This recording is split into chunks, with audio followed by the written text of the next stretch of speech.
Now. Okay, and with that, I'd like to introduce Dr. Curtis Noonan. Curtis, it's all yours. Great. Thank you, Patrick. And thanks to all of you for joining us for this defense or dissertation defense presentation by Zahid Hasan. I have to apologize to all for not having scheduled this during our normal seminar time period. So I know this is a little unusual to be having this on a 9 a.m. in the morning Mountain Time, sort of out of our typical cadence for making these sorts of presentations. Nevertheless, it's great to see that several folks have joined us, and it looks like all of Zahid's committee is here. And so just in terms of housekeeping, before I introduce PhD candidate Hasan, we're going to, after the presentation, we will have time for question and answer, but I'll request that Zahid's committee members refrain from asking questions during that time period. And we will be meeting with Zahid shortly after this presentation and Q&A to follow up on with some questions of our own for the committee questions for Zahid. And I will be sending a separate link for the committee to meet after the presentation. So those committee members, please keep an eye out for that. Okay, so it's a great pleasure and honor to introduce PhD candidate Zahid Hasan, who, as many of you know, who have been here for a few years, Zahid comes to us from Bangladesh. Faced many challenges. The most important challenge being, coming to a new country with a different language, different culture, and then on top of all that, most of Zahid's PhD journey occurred during COVID, which had its own set of challenges. But Zahid, he persevered. He worked his way through the program, the curriculum, and the research, and really excited to hear his presentation today. And Zahid's journey through our PhD program is just a good reminder that it takes a village to raise a graduate student. And I'm just going to note a couple of folks along the way that have been super crucial for supporting Zahid through his graduate studies. So first, some of our folks just within the department, including Patrick Dye, who always offers, great support for all of our graduate students and our undergraduate students. So can't thank him enough for all the administrative support that he provided for Zahid. And also Sophia Newcomer, our PhD director, who helps to keep everything on task for our PhD students. But Zahid's support really, there's been plenty of folks throughout the university who have supported Zahid in one way or another. And so, coming from Bangladesh, he needed, quite a bit of support for housing from the housing office. Was super supportive for Zahid at a couple of different periods along the way. He also, as a student with English, using English as a second language, he was able to benefit quite a bit from the Writing Center services. So special thanks to those individuals that supported Zahid in that way. And then, I'll be honest, I did not fully appreciate how difficult it is to be an international student in the United States particularly with respect to visa requirements. And the International Office, particularly Carolyn McLean, who's no longer, unfortunately, at that international office, but she was an incredible support to Zahid. And I might add, along the way, as also one of his PhD student colleagues at the time, Juthika Theka, who was in parallel with Zahid, sort of navigating the process of being an international student in the United States. And so special thanks to Juthika as well. And then finally, the graduate school was kind enough to offer a stipend that Zahid had applied for, a dissertation completion stipend. So special thanks to the graduate school as well. So Zahid, one sort of there are these unwritten rules, for graduate, many of them very whimsical, but for graduate students. And one of those unwritten rules that people sometimes say is, if you're a graduate student, don't get married, And so Zahid, of course, violated that rule shortly, not too long ago, and married a lovely woman that we affectionately refer to as Mim. And, to be honest, that was actually one of the better things that Zahid did during his graduate studies. I think after Mim came along, he, his sort of disposition, everything changed for the better, I think, for Zahid. And so, so I think that was actually, a good violation of that unwritten rule. And then another rule that people sometimes say is, like, if you are married or have a significant other, don't have a child. And I actually disagree with that rule, because my wife and I had a child when I was in graduate studies. So I sort of am not a proponent of that particular rule. And as many of you know, about 2 months ago, Zahid and Mim gave birth to a lovely daughter named Zara. And so I'm sure that he has no regrets having done that. So congratulations to Zahid and Mim on that. So finally, I'll just say that Zahid has already positioned himself for a postdoctoral fellowship position at the University of Cincinnati Medical College in the Department of Environmental and Public Health Sciences, in the EDDI lab, which is titled Early Detection of Degenerative Disorders. And so he's got a good pathway for moving forward in his studies. And without further ado, let me just turn the floor over to Zahid Hasan to present his dissertation research. Thank you, Professor, for introducing me. And thanks everyone for joining in my today's presentation. Again, I am MD Zahid Hasan. I'm a PhD candidate in School of Public and Community Health Sciences in University of Montana. So the title of my today's presentation is an investigation of cardiovascular health of wildland firefighters and impact of temperature on occupational injuries among workers.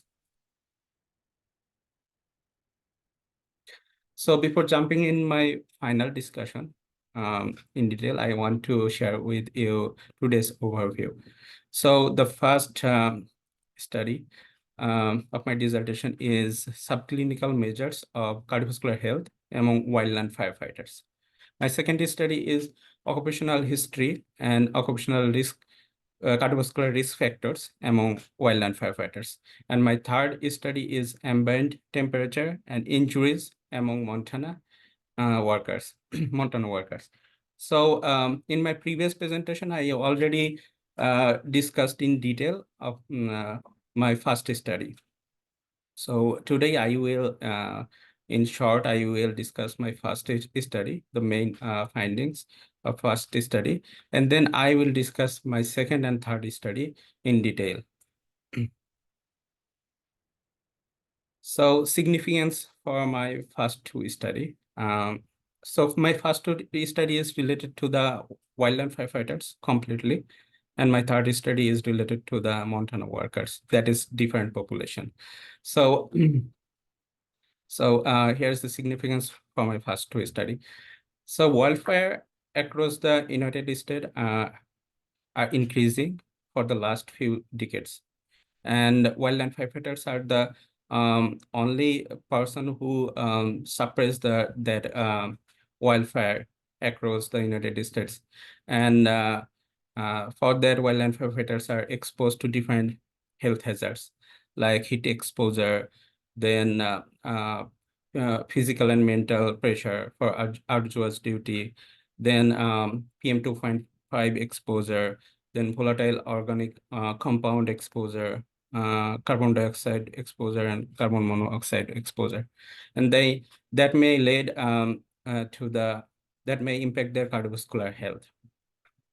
Cardiovascular events are the leading cause of on-the-job mortality among wildland firefighters. So most of the on-the-job mortality are due to the medical reason, and big reason of the on-the-job mortality due to medical condition are cardiovascular health events.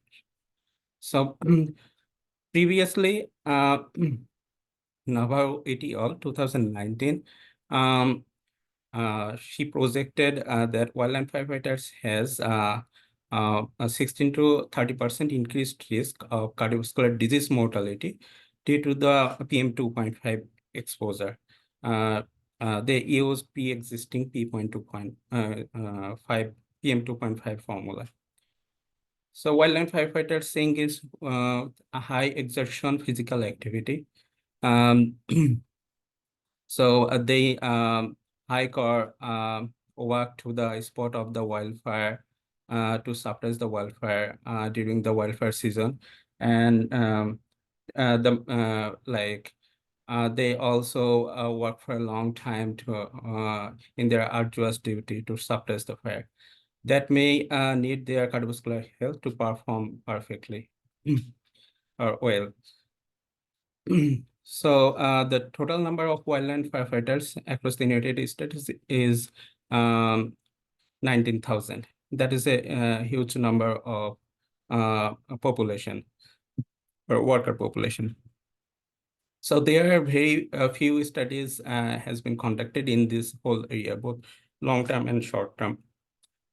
And so in our study, we tried to understand the subclinical cardiovascular risk factor of the wildland firefighters. So a better understanding of the status of the subclinical risk of the cardiovascular health in this worker population can inform actionable and preventable health effort to reduce the risk of cardiovascular mortality and morbidity of this high-risk worker population. So here is my first study. The title of my first study is Subclinical Measures of Cardiovascular Health Among Wildland Firefighters. So the aim of my first study is to compare the subclinical risk factors for cardiovascular health of wildland firefighters to the US general population. The hypothesis for this study is wildland firefighters have significantly different baseline cardiovascular health than the US general population with similar characteristics. And the research question for this study is what is the current condition of cardiovascular health of wildland firefighters compared to the US general population? So here's the source of data for my first and second study, actually. So it is important to know or understand.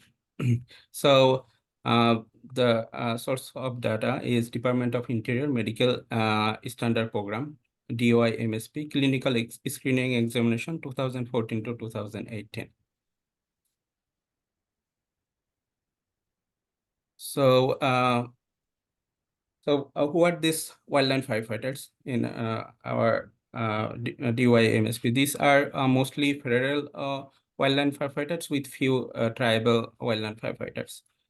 And those wildland firefighters are from 4 agencies, actually. Those are Bureau of Indian Affairs, Bureau of Land Management, National Park Service, and US Fish and Welfare Services.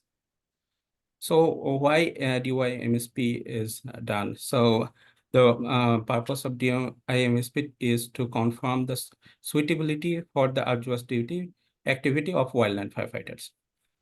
How it is done? So it is done in every, so it is done in entry level of the wildland firefighters, and every 3 years hereafter in different health facilities across the United States. And so though it is conducted in different health facilities across the United States, there is minimum standard protocol is maintained in all of the health facilities. So it collects clinical and health history data on several areas, including cardiovascular and respiratory health, hearing test, blood, and urine analysis. Apart from this, it also conducts interviews, which include demographic and health-related questions. So total number of wildland firefighters from 2014 to 2018 cycle is 11,276. However, we limit our age range for the wildland firefighters is 17 to 65 years. And the total number of wildland firefighters in this age range is 11,051. So here is the odd ratio with 95% confidence interval of wildland firefighters compared to the survey weighted enhanced data based on different cardiovascular risk factor adjusted by age, sex, and race. So horizontal axis, we see the odd ratio, and the vertical axis, we see the comparison between the enhanced and wildland firefighters based on different cardiovascular health factor. The first one is based on the high risk group of BMI. Second one is based on the high risk group of cholesterol, and third one is based on the blood pressure. So we can see by BMI and by cholesterol, there is no difference between these two populations. But for in terms of hypertension and pre-hypertension, wildland firefighters has more risk, almost 2.8 times more risk than enhanced or US general population.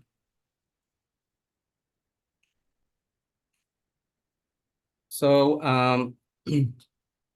so we wanted to know whether this the impact of wildland firefighting in hypertension may differ men versus women or not. We presented this graph that shows the comparison of age standardized prevalence of blood pressure among wildland firefighter and survey weighted enhanced sample. So the orange color shows the enhanced the prevalence of wildland firefighters, and the blue color shows the prevalence of enhanced population. So and the horizontal axis shows the risk categories based on the blood pressure, hypertension, pre-hypertension, and normal blood pressure. So overall, we can see that wildland firefighters has more risk of hypertension and pre-hypertension than enhanced population or US general population.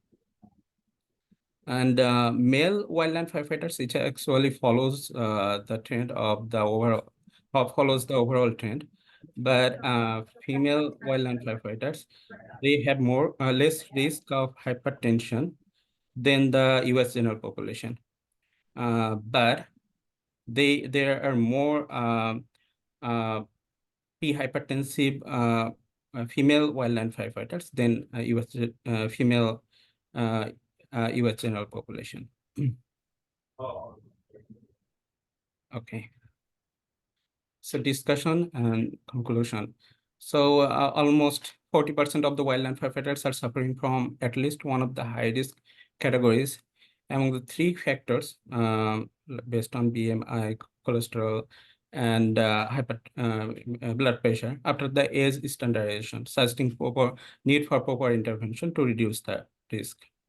The high risk categories in wildland firefighters are high percentage of obesity, current smoker, hypercholesterolemia, and high blood pressure, respectively. So analyzing the clinical, the most important finding in our study, analyzing the clinical variables statistically, we found higher blood pressure among wildland firefighters than the US general population. So we, the previous literature shows like wildland firefighters are exposed to the different work and work-related factors such as the heat exposure. Then they are exposed to PM 2.5, VOC, volatile organic compound, polycyclic aromatic hydrocarbon, then carbon monoxide, carbon dioxide. They also have the stress for their arduous duty uh, and physical and mental states that are linked to their heart rate variability and also blood pressure. So we didn't find any significant differences in cholesterol level and BMI, cholesterol level and BMI between these two populations. So here is my second study. The title of my second study is Occupational History and Cardiovascular Risk Factors among Wildland Firefighters. So why it is important to like explore that? Because there is no previous study is conducted to know that relationship of their occupational history or exposure and cardiovascular risk factor among wildland firefighters. And a better understanding of that relationship may give us the information of preventable and actionable steps to reduce the risk of the cardiovascular health. So the aim for this study is to determine the association between the occupational history of wildland firefighters and cardiovascular risk by incorporating the cardiovascular health outcome. The hypothesis for this study is wildland firefighters who are in high cardiovascular risk categories have higher days worked on fire compared to the wildland firefighters who are in normal cardiovascular risk categories. And the research question for this study is, what is the impact of occupational history in terms of total days assigned on fire of wildland firefighting on their cardiovascular health? Here's the population. So population for this study. So we have the wildland firefighters aged between 17 to 65 years old, and active wildland firefighters in incident qualification and certification system, IQCS. So there are two sources of data. Department of Interior Medical Standard Program, DOI-MSP, 2014 to 2018. And I already discussed about that. The purpose of the DOI-MSP is to confirm suitability for the arduous duty activity of wildland firefighting. So among these wildland firefighters in DOI-MSP, some of them has their previous work history, and some of them are the entry-level wildland firefighters. So we can get that work history of some of the wildland firefighters from Incident Qualification and Certification System, IQCS, 2002 to 2018. So the purpose of the IQCS, so the second source of data is Incident Qualification and Certification System, as I described, 2002 to 2018. So the purpose of the IQCS is to track the assignment of wildland firefighters and other assets to wildfires. IQCS is a management tool which record, track, and report wildland firefighters qualification for their specific standard. And to determine the qualification, IQCS compares wildland firefighters' task book, training, experience, and competency to the position qualification criteria. IQCS has the record of the event when each wildland firefighters are assigned on that event. Then the fuel of this event burned, and then area of those event burned, and then the qualification of the wildland firefighters. I mean, training level wildland firefighters, or they have any experience. So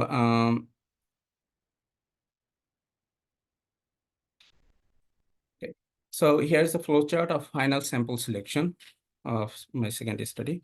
So DOI MSP 2014 to 2018 had the record of 11,276 wildland firefighters. And when we limit the distance between 17 to 65 years, we got the record for 11,051 wildland firefighters. On the other hand, IQCS had 169,000 record of assigning on the fire of 3,901 wildland firefighters.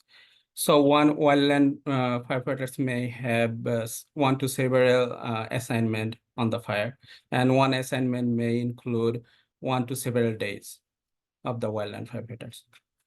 And then we calculated total days assigned on fire for each of the wildland firefighters from like 2002 to their DOMSP done, when their DOMSP done.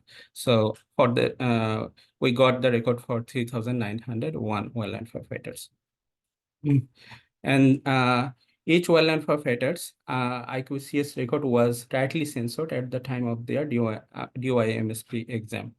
So when we merged these two data sets, we got the record of 2,862 wildland firefighters who have prior work history assigned on fire for arduous duty.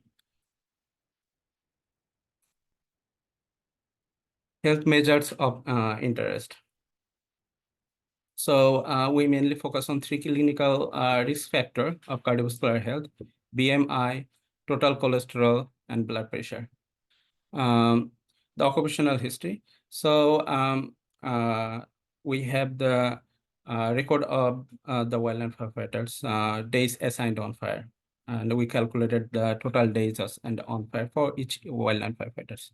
So based on the total days assigned on fire, based on the tertile of this assigned on fire, we created 3 categories: first, second, and third tertile. That is less than 29 days, 29 to 122 days, and more than 122 days assigned on fire accumulated over multiple years. So I conducted a logistic regression based on these categories. So statistical analysis.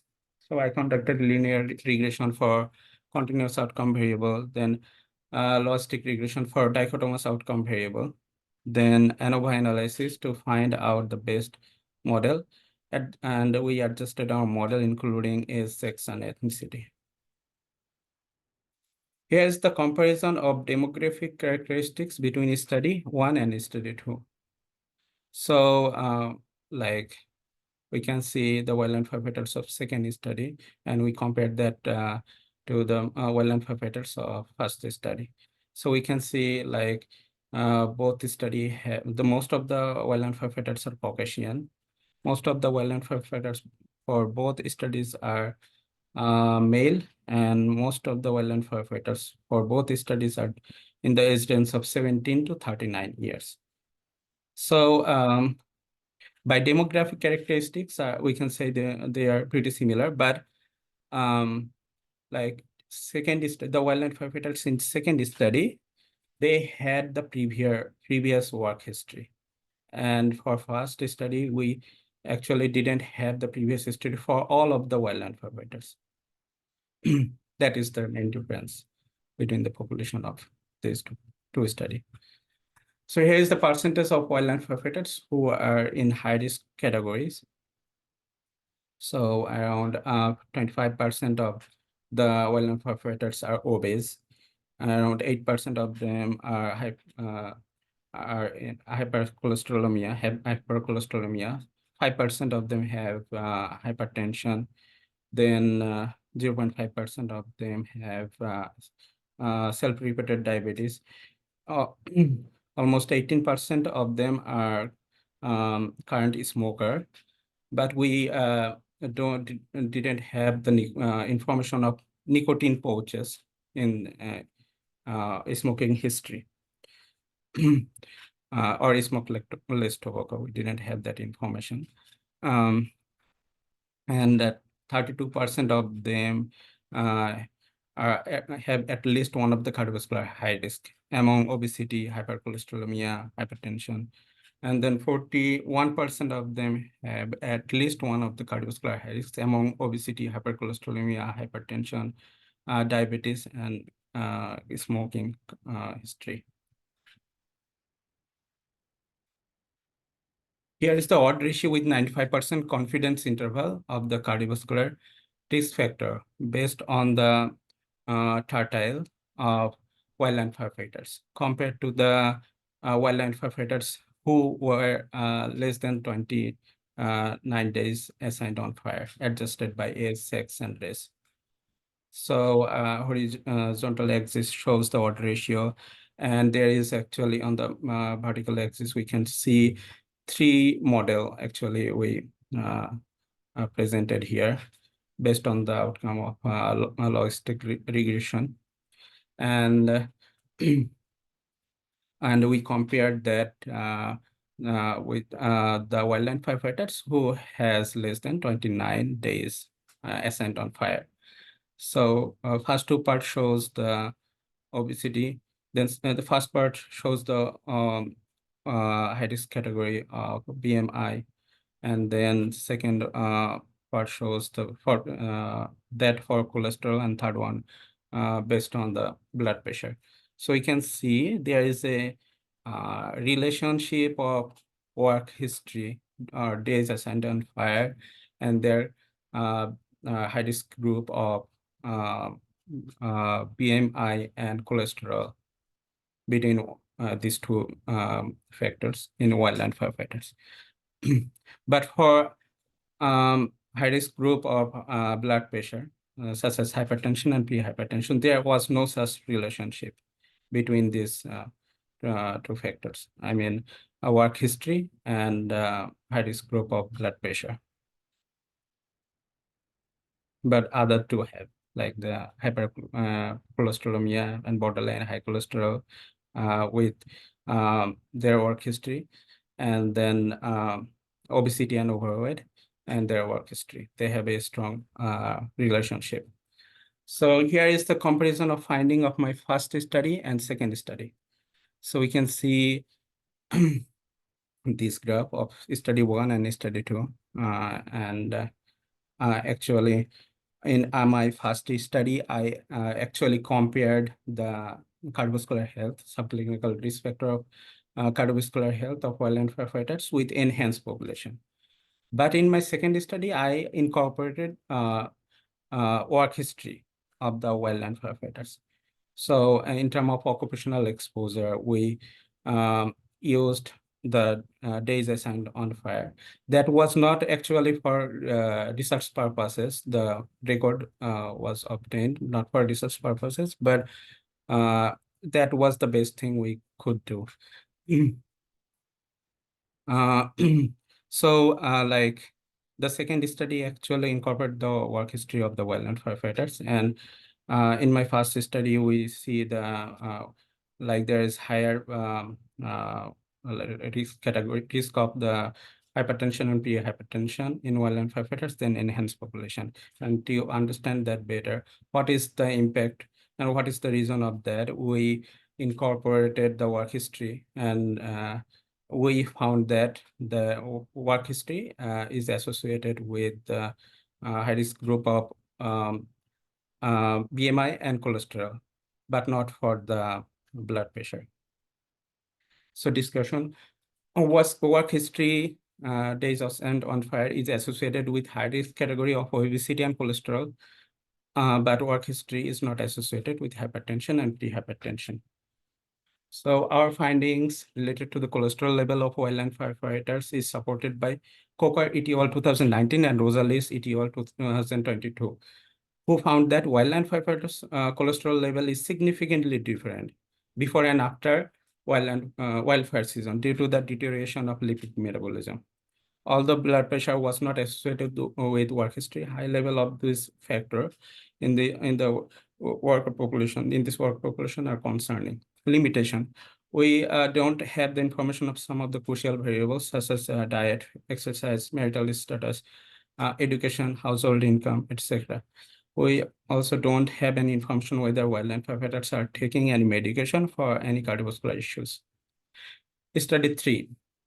So the title of my study 3 is Ambient Temperature Injuries and Injuries Among Montana Workers. So here we need to understand that the workers in the worker population in study 3 is different.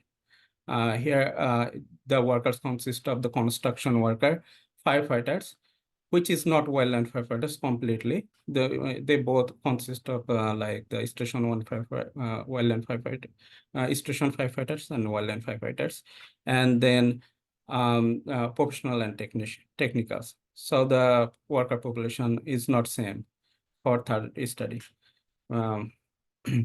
compared to my first and second study. So significance of my third study. So around 22,000 occupational injuries were reported in Montana in 2021, which is 5% higher than the previous year. Due to global warming, increased heat risk affect the health of the occupational worker, and an increased risk cause several fatal health problems such as dehydration, inadequate sleep, then heat exhaustion, then skin burn, traumatic injuries. That may limit their productivity. There are some psychological, physiological consequences of the exposure of high temperature that cause greater risk for injuries. So the cortisol level of the workers increases in the high temperature, and that limits the productivity. And their cognitive ability also impaired by the high temperature, So in Montana's geography, it is totally different than other states. And weather is also different in Montana. So it is important to know the impact of the temperature of the Montana workers to reduce the risk or injuries. So the objective of the study is to evaluate the connection between the temperature of injuries of the worker who claimed compensation due to occupational injuries using worker compensation dataset from 2007 to 2022 in Montana. The hypothesis for this study is temperature is associated with the increased risk of the injuries of workers in Montana, and there are high risk of injuries among workers in Montana when temperature deviates from normal temperature, either extreme heat or extreme cold. The research question for this study: are the non-normal temperature categories associated with the injuries of workers in Montana? Method. So it is a case crossover study. So case crossover study is a method where factors exposed to a person is compared between an event occurs and when an event doesn't occurs for that same person.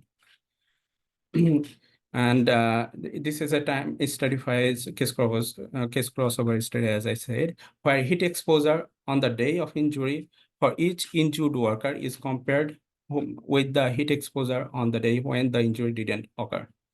So case in this study, case himself or herself acts his own control in this study. For the case, we considered the recorded temperature on the day when the injury occurred. For the control exposure or day, we captured the temperature and related metrics that occurred on the same day of the week as the same day for all of the such days in the same month. I mean, same month, same days of the week, and same county, in same county. Source of data. The source of data for this study is worker compensation dataset from 2007 to 2022 from the Montana Department of Labor and Industry. The heat exposure are the daily minimum and maximum temperature, daily minimum and maximum humidity, precipitation, wind direction, wind speed averaged across each of the 56 counties in Montana from gridded surface meteorological GridMet dataset from 2007 to 2022. And we created 5 categories of the temperature based on Peterson et al. 2010. Those are normal temperature, hot temperature, extremely hot temperature, cold, and extremely cold temperature. Data used in this study are temperature, time of the injuries, injuries in employment premises or not, injury location by county, types of the injuries, and occupation. So there are 971 firefighters in our study, 12,367 construction workers, 3,324 professional workers in this study. Statistical analysis. So we conducted conditional logistic regression model to measure the association with fast present and unadjusted model with no time dependent covariates. So though it is an adjusted model, but in case crossover study, it is as adjusted by the time non-dependent covariates like age, sex, race, etc., marital status. We then adjust our model to and follow backward model selection strategies to finalize the best fitted model based on the p-value, partial significance of the predictors. We reported odd ratio and a 95% confidence intervals for the odds of injuries using normal temperature as the reference category for temperature. Results. So here's the percentage of the workers' compensation claim by occupation and injuries. So the main causes of injuries are restraint, fall, slip, trip, struck by object, puncture, cut or scrap, strike against or step in. So we can see most of the firefighters and construction worker are injured by strain. But the biggest cause of the injury for professional and technicals are struck by object. Here's the percentage of the workers' compensation claim by occupation and gender. So we can see most of the firefighters and construction workers are male, but most of the professional and technicals are female. Here's the descriptive summary of meteorological data on days when workers got injured for the workers who claimed compensation in Montana during 2007 to 2022. So the maximum daily temperature range from minus 14.6 to 105.55 degree Fahrenheit. The minimum daily temperature range from minus 30.19 to 70.27 degree Fahrenheit. And another important variable is wind speed, which range from 0 to 4.21 meter per second. Here's the association between temperature and injuries in worker compensation claim in Montana, 2007 to 2022. So we can see that the ratio in hot temperature in our unadjusted model are significant. So, and but for our adjusted model by wind speed, it is not significant though. But for extremely cold, in extremely cold temperature, both model shows the significantly lower injuries in the workers. So here's the association, this association by professions. So at first I described it by construction worker, then firefighters, and then professional and technicals. So this model shows that construction workers and firefighters has less injuries in extremely cold temperature than the normal temperature. So if a temperature is if a injury occur for a worker, there is more chance it is likely to be extremely cold days, less chance to be extremely cold days than normal temperature. So in our adjusted model, the wind speed was significant. So we tried to present our model based on the different categories of wind speed: 0 meter per second, then 0.5 meter per second, and 1.5 meter per second, 3 meter per second for overall workers.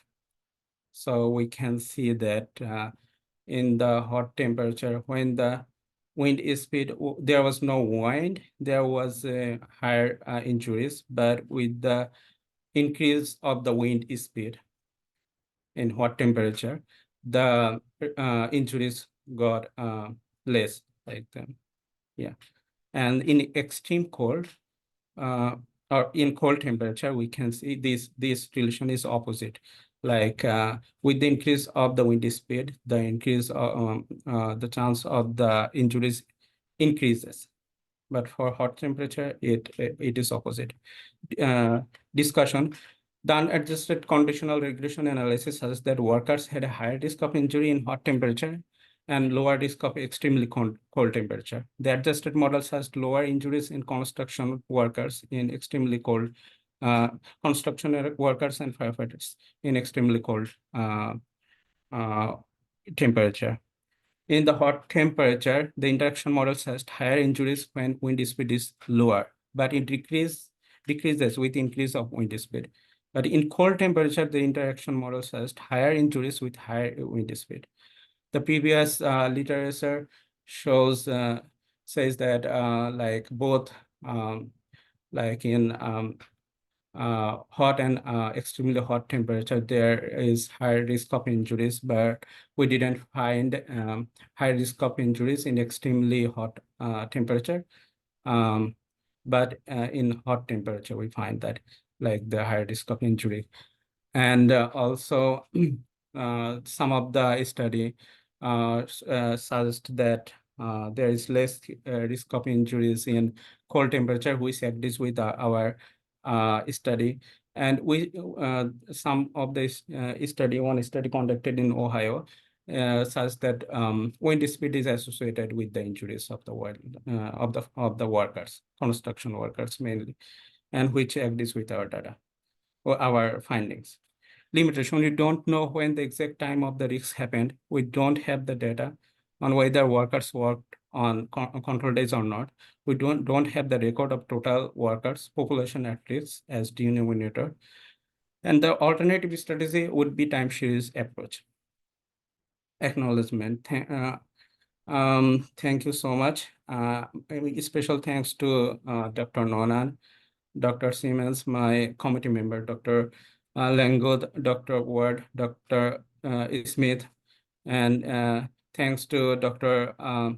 Graham, Dr. Newcomer, Dr. Navarro, Dr. Kaylee, then Cindy Leary, Christine Edgar, thanks to International Office and Graduate Office also, and then all of my friends and family. Thank you so much.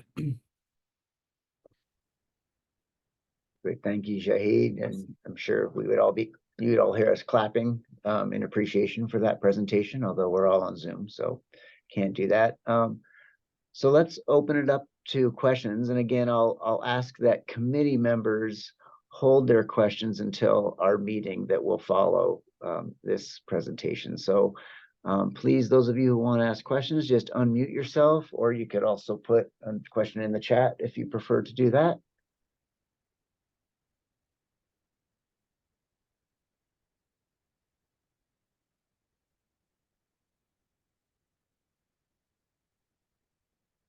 Do you have a question, Juthika? Oh, no, you're just clapping. Okay. Yes, Dr. Noonan, I was just applauding. Great.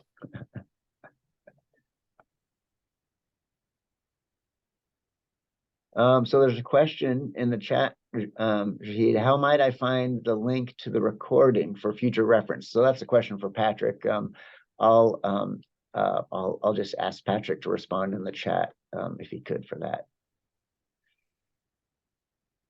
I think you could just send an email request to Patrick afterwards. Oh, no, he's got the link right there. There you go. It probably won't be posted, you know, today, but soon.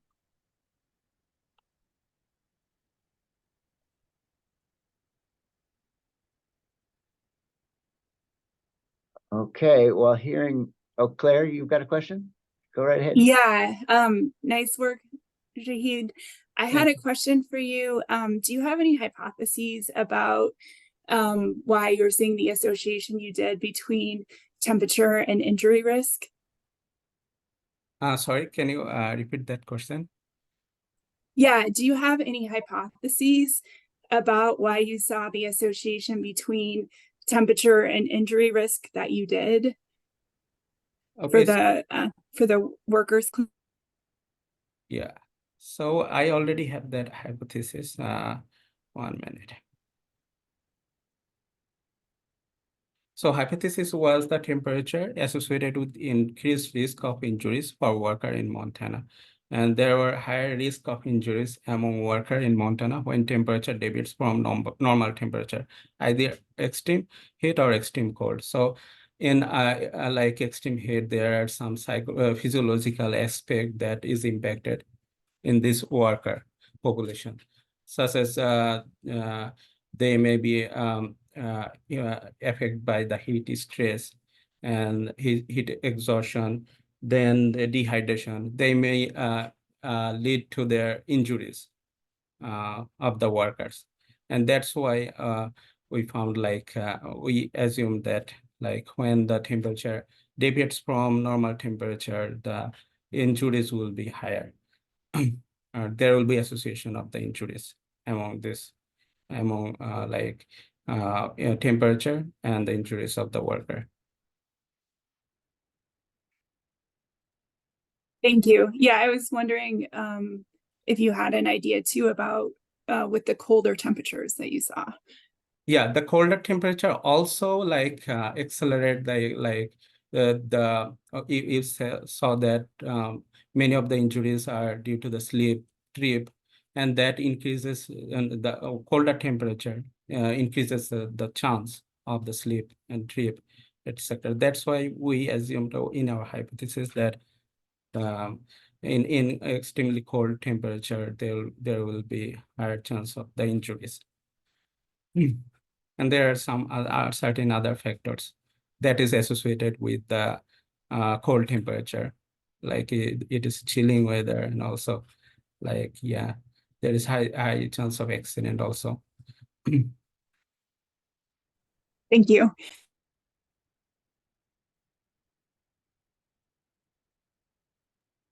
Great, thanks, Claire. Well, I don't. Oh wait, let me just double check the chat here. Nope. So I'm not seeing any further questions. So I will just once again. Well, first, I just would like to indicate to our committee that I just sent a link for us to meet, and we'll meet. We can meet at the top of the hour, so we have a brief break. And for the rest of you, I want to thank you very much for joining us on finals week at 9 a.m. in the morning. It's much appreciated that you've come to support our graduate student in this presentation. So thanks for that, and have an enjoyable rest of your week. Thanks, Zahid. Okay, thank you so much.